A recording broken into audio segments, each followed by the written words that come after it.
श्री राम जय जय राम श्री राम जय जय राम। श्रेयान् द्रव्यमयाद् यज्ञात् ज्ञान यज्ञः परन्तप सर्वं कर्माखिलं पार्थ ज्ञाने परिसमाप्यते। हे परंतप अर्जुन, द्रव्यमय यज्ञ से ज्ञान यज्ञ श्रेष्ठ है। संपूर्ण कर्म और पदार्थ ज्ञान तत्व ज्ञान में समाप्त हो जाते हैं, लीन हो जाते हैं। पहले कहे गए 12 यज्ञ द्रव्यमय यज्ञ हैं। उन सब की अपेक्षा आगे कहा जाने वाला ज्ञान यज्ञ श्रेष्ठ है, क्योंकि ज्ञान होने पर संपूर्ण कर्मों और पदार्थों से संबंध विच्छेद हो जाता है। द्रव्यमय यज्ञ में क्रिया तथा पदार्थ की मुख्यता है और ज्ञान यज्ञ में विवेक विचार की मुख्यता है। तद्विद्धि प्रणिपातेन परिप्रश्नेन सेवया उपदेक्ष्यन्ति ते ज्ञानम ज्ञानिनस् तत्वदर्शिनः।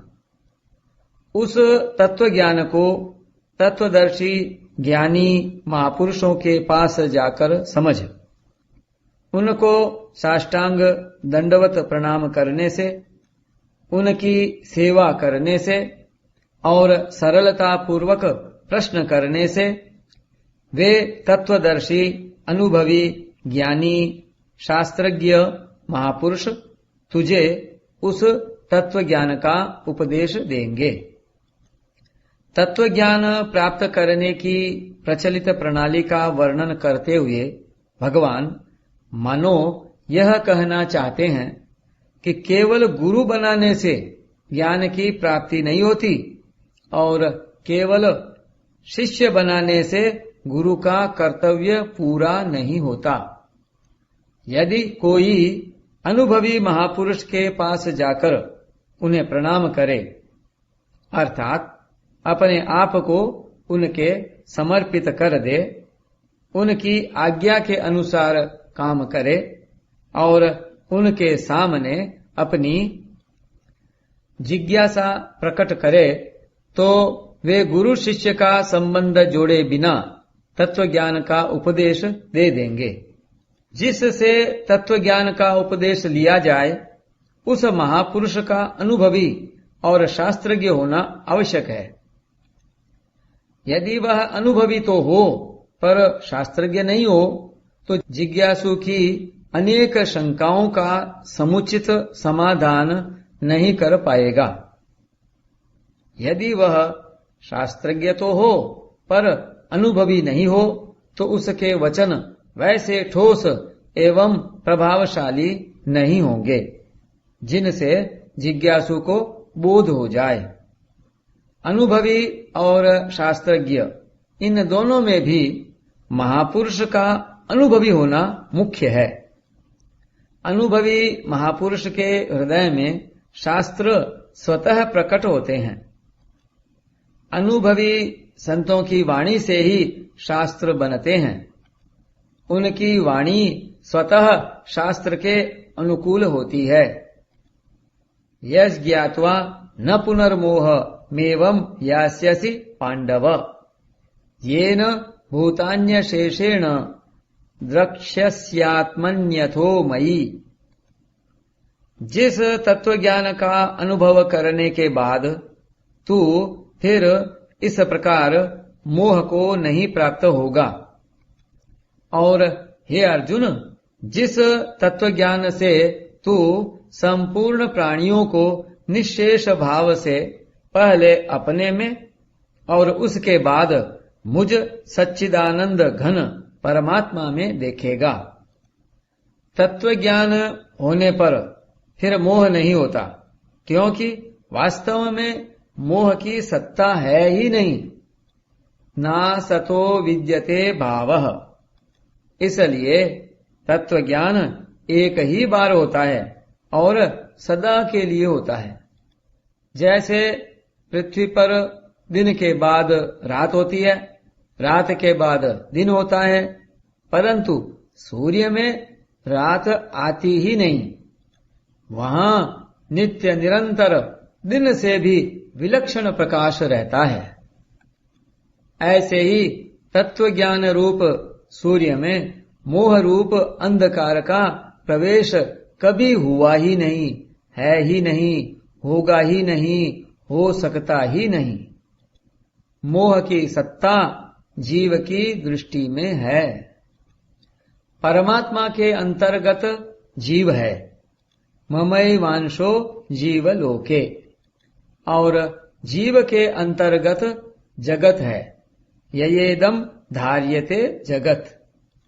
इसलिए साधक पहले जगत को अपने में देखता है, द्रक्ष्यस्यात्मनि, फिर अपने को परमात्मा में देखता है, अथो मयि। जगत को अपने में देखने से अहम की सूक्ष्म सत्ता रहती है। यह सूक्ष्म अहम जन्म मरण देने वाला तो नहीं होता, पर दार्शनिक मतभेद कराने वाला होता है। अपने को परमात्मा में देखने से अहम का सर्वथा नाश हो जाता है और एक चिन्मय सत्ता मात्र के सिवाय कुछ नहीं रहता। श्री राम जय जय राम, श्री राम जय जय राम। अपि चेदसि पापेभ्यः सर्वेभ्यः पापकृत्तमः सर्वं ज्ञानप्लवेनैव वृजिनं संतरिष्यसि। अगर तू सब पापियों से भी अधिक पापी है तो भी तू ज्ञान रूपी नौका के द्वारा निस्संदेह संपूर्ण पाप समुद्र से अच्छी तरह तर जाएगा। संसार मात्र में जितने पापी हैं उन सब पापियों में भी जो सबसे अधिक पापी है, ऐसे महापापी को भी ज्ञान प्राप्त हो सकता है। इसलिए किसी भी मनुष्य को अपने कल्याण के विषय में निराश नहीं होना चाहिए। मनुष्य मात्र ज्ञान प्राप्ति का अधिकारी है। ज्ञान प्राप्ति में पाप बाधक नहीं है, प्रत्युत नाशवान की कामना बाधक है। दो विभाग हैं, जड़ और चेतन। ये दोनों विभाग अंधकार और प्रकाश की तरह परस्पर सर्वथा असंबद्ध हैं। संपूर्ण क्रियाएं जड़ विभाग में ही होती हैं। चेतन विभाग में कभी किंचिन मात्र भी कोई क्रिया नहीं होती। संपूर्ण पाप जड़ विभाग में ही हैं, चेतन विभाग में नहीं। जड़ और चेतन के विभाग को अलग अलग जानना ही ज्ञान है। इस ज्ञान रूपी अग्नि से संपूर्ण पाप सर्वथा नष्ट हो जाते हैं। यथैधांसि समिद्धोऽग्निर् भस्मसात् कुरुतेऽर्जुन ज्ञानाग्निः सर्वकर्माणि भस्मसात् कुरुते तथा। हे अर्जुन, जैसे प्रज्वलित अग्नि ईंधनों को सर्वथा भस्म कर देती है, ऐसे ही ज्ञान रूपी अग्नि संपूर्ण कर्मों को सर्वथा भस्म कर देती है। नहि ज्ञानेन सदृशं पवित्रमिह विद्यते तत् स्वयं योग संसिद्धः कालेनात्मनि विन्दति। इस मनुष्य लोक में ज्ञान के समान पवित्र करने वाला निस्संदेह दूसरा कोई साधन नहीं है। जिसका योग भली भांति सिद्ध हो गया है, वह कर्मयोगी उस तत्व ज्ञान को अवश्य ही स्वयं अपने आप में पा लेता है। जिस तत्व ज्ञान को पाने के लिए कर्मों का त्याग करके अनुभवी और शास्त्रज्ञ महापुरुष की शरण में जाना पड़ता है, वही तत्व ज्ञान कर्मयोगी को सब कर्म करते हुए अपने आप में ही प्राप्त हो जाता है। तत्व ज्ञान के लिए उसे कहीं जाना नहीं पड़ता, कोई दूसरा साधन नहीं करना पड़ता। श्रद्धावान लभते ज्ञानम तत्परः संयतेन्द्रियः ज्ञानम लब्ध्वा पराम शांति मचिरेणाधिगच्छति। जो जितेंद्रिय तथा साधन परायण है, ऐसा श्रद्धावान मनुष्य ज्ञान को प्राप्त होता है और ज्ञान को प्राप्त होकर वह तत्काल परम शांति को प्राप्त हो जाता है। जिसकी इंद्रियां वश में होती हैं, वही साधन परायण होता है। जो साधन परायण होता है, वही पूर्ण श्रद्धावान होता है। ऐसे पूर्ण श्रद्धावान साधक को ज्ञान की प्राप्ति तत्काल हो जाती है। अतः ज्ञान की प्राप्ति में वक्ता पर तथा सिद्धांत पर श्रद्धा विश्वास मुख्य कारण है। अज्ञश्च श्रद्धानश्च संशयात्मा विनश्यति, नायं लोकोस्ति न परो न सुखम संशयात्मनः। विवेकहीन और श्रद्धा रहित संशयात्मा मनुष्य का पतन हो जाता है। ऐसे संशयात्मा मनुष्य के लिए न तो यह लोक हितकारक है, न परलोक हितकारक है और न सुख ही है। विवेक और श्रद्धा की आवश्यकता सभी साधनों में है। संशयात्मा मनुष्य में विवेक और श्रद्धा नहीं होते, अर्थात न तो वह खुद जानता है और न दूसरे की बात मानता है। ऐसे मनुष्य का पारमार्थिक मार्ग से पतन हो जाता है। उसका यह लोक भी बिगड़ जाता है और परलोक भी। योग संन्यस्त कर्माणम ज्ञान संचिन्न संशयम आत्मवंतम न कर्माणि निबध्नन्ति धनंजय। हे धनंजय, योग समता के द्वारा जिसका संपूर्ण कर्मों से संबंध विच्छेद हो गया है और विवेक ज्ञान के द्वारा जिसके संपूर्ण संशयों का नाश हो गया है, ऐसे स्वरूप परायण मनुष्य को कर्म नहीं बांधते। तस्मादज्ञान संभूतम हृतस्थम ज्ञानासीनात्मनः चित्वैनम संशयम योग मातिष्ठोत्तिष्ठ भारत।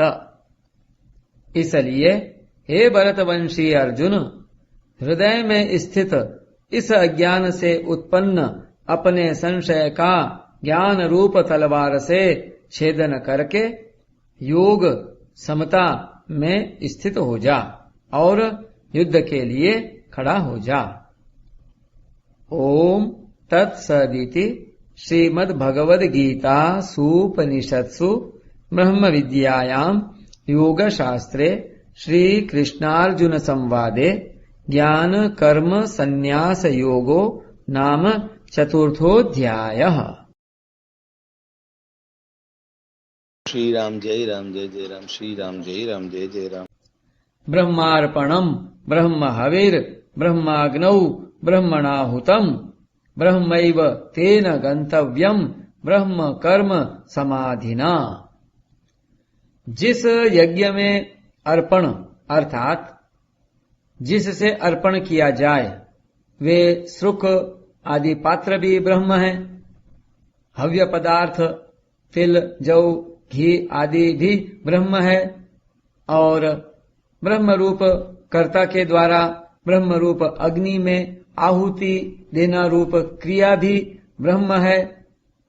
ऐसे यज्ञ को करने वाले जिस मनुष्य की ब्रह्म में ही कर्म समाधि हो गई है, उसके द्वारा प्राप्त करने योग्य फल भी ब्रह्म ही है। अब भगवान अपनी प्राप्ति के लिए भिन्न भिन्न साधनों का यज्ञ रूप से वर्णन आरंभ करते हैं। संसार की सत्ता विद्यमान है ही नहीं, एक ब्रह्म के सिवाय कुछ नहीं है। संसार में जो कर्ता करण कर्म और पदार्थ दिखाई देते हैं वे सब ब्रह्म रूप ही हैं, ऐसा अनुभव करना ब्रह्म यज्ञ है। दैवमेवापरे यज्ञम योगिनः पर्युपासते, ब्रह्माज्ञावपरे यज्ञम यज्ञे नैवोपजुह्वति। अन्य योगी लोग दैव भगवद अर्पण रूप यज्ञ का ही अनुष्ठान करते हैं और दूसरे योगी लोग ब्रह्म रूप अग्नि में विचार रूप यज्ञ के द्वारा ही जीवात्मा रूप यज्ञ का हवन करते हैं। संपूर्ण क्रियाओं और पदार्थों को अपना और अपने लिए न मानकर केवल भगवान का और भगवान के लिए ही मानना भगवद अर्पण रूप यज्ञ है। परमात्मा की सत्ता में अपनी सत्ता मिला देना अर्थात मैंपन को मिटा देना अभिन्नता रूप यज्ञ है। श्रोत्रादीनीन्द्रियाण्यन्ये संयमाग्निषु जुह्वति, शब्दादीन विषयानन्य इंद्रियाग्निषु जुह्वति।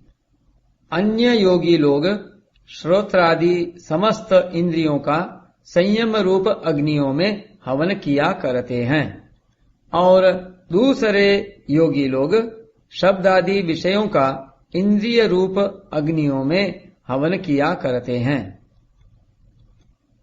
एकांत काल में अपनी इंद्रियों को भोगों में न लगने देना संयम रूप यज्ञ है। व्यवहार काल में इंद्रियों के अपने विषयों में प्रवृत्त होने पर उनमें राग द्वेष न करना विषय हवन रूप यज्ञ है। हवन तभी होगा जब विषय नहीं रहेंगे, कारण कि हवन तभी होता है जब हव्य पदार्थ नहीं रहता। जब तक हव्य पदार्थ की सत्ता रहती है तब तक हवन नहीं होता। सर्वाणीन्द्रिय कर्माणि प्राण कर्माणि चापरे, आत्म संयम योगाग्नौ जुह्वति ज्ञान दीपिते। अन्य योगी लोग संपूर्ण इंद्रियों की क्रियाओं को और प्राणों की क्रियाओं को ज्ञान से प्रकाशित आत्म संयम योग समाधि योग रूप अग्नि में हवन किया करते हैं। मन बुद्धि सहित संपूर्ण इंद्रियों और प्राणों की क्रियाओं को रोककर समाधि में स्थित हो जाना समाधि रूप यज्ञ है।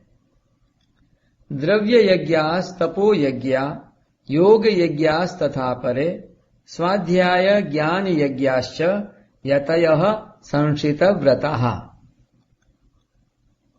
दूसरे कितने ही तीक्ष्ण व्रत करने वाले प्रयत्नशील साधक द्रव्यमय यज्ञ करने वाले हैं और कितने ही तपो यज्ञ करने वाले हैं और दूसरे कितने ही योग यज्ञ करने वाले हैं तथा कितने ही स्वाध्याय रूप ज्ञान यज्ञ करने वाले हैं।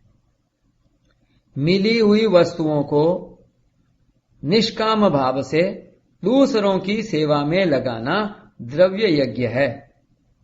स्वधर्म पालन में आने वाली कठिनाइयों को प्रसन्नता से सह लेना तपो यज्ञ है। कर्मों की सिद्धि असिद्धि में तथा अनुकूल या प्रतिकूल फल की प्राप्ति में सम रहना योग यज्ञ है। सतशास्त्रों का अध्ययन मनन नाम जप आदि करना स्वाध्याय रूप ज्ञान यज्ञ है। अपाने जुह्वति प्राणम प्राणे पानम तथा परे, प्राणापान गति रुद्ध्वा प्राणायाम परायणः।